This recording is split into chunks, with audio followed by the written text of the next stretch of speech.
I'm back here at the NRA National Firearms Museum with Senior Curator Phil Schreier, and we're talking in this series of Curator's Corners about shotguns. And Phil, you've brought out some really neat, interesting, unique pieces. What do you have for us this week?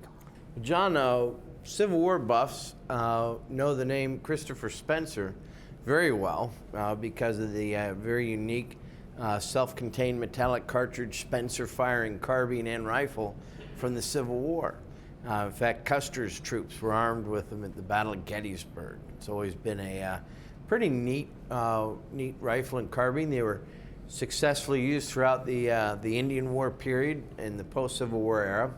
But few people know that Spencer also made, again, marketing is everything, made what was billed as the first successful repeating pump-action shotgun.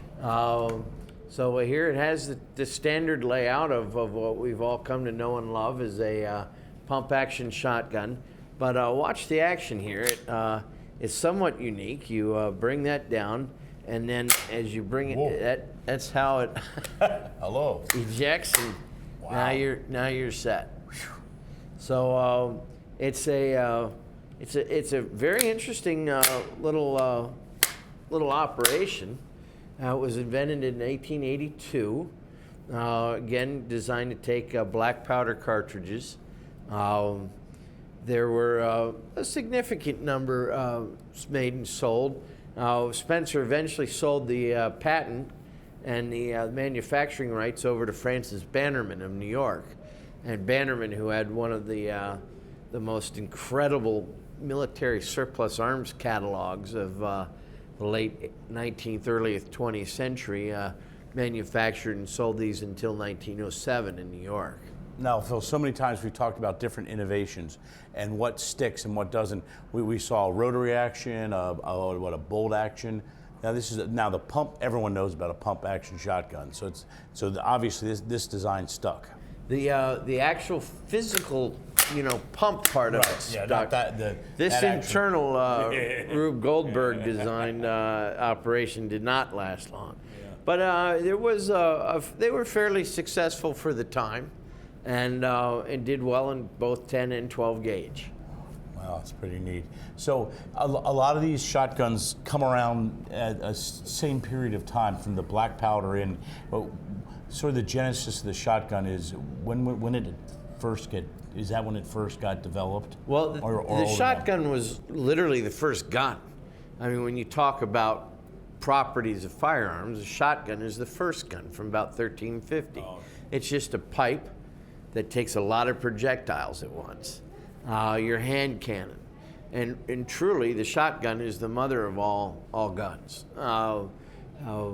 You shrink it down from a hand cannon size, you have basically a scatter gun, and that's all it has been and always will be. Although they've made improvements on it, rifled barrels, rifled slugs, all kinds of chokes and things like that. This is the bedrock, this is the foundation of all firearms. So making improvements in design and technology has always been neat, but the explosion after the Civil War occurs because of the introduction of self-contained cartridges and leisure time. Yeah, you mentioned that. So it was a certain period of time where people had an opportunity. It's always funny how manufacturers will rush in to take advantage of an opportunity. People have a demand for something. They want to go out and shoot their shotguns.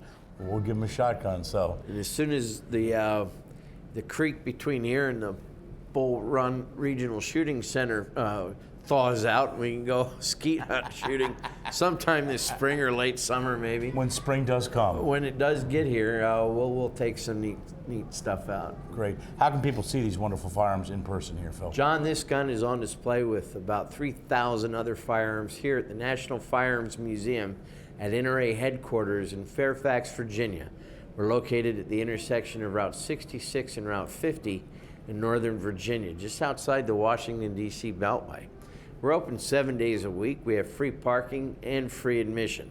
Now, if you can't visit us off the interstate, visit us on the internet at nramuseum.com, where you can look at thousands of photographs of every gun on display and then enlarge them all the way up to being able to read the patent dates on them. And don't forget, too, tonight on Sportsman Channel, NRA Guns and Gold with Phil Schreier and Jim Sapika. We're warming things up for you, so watch that tonight.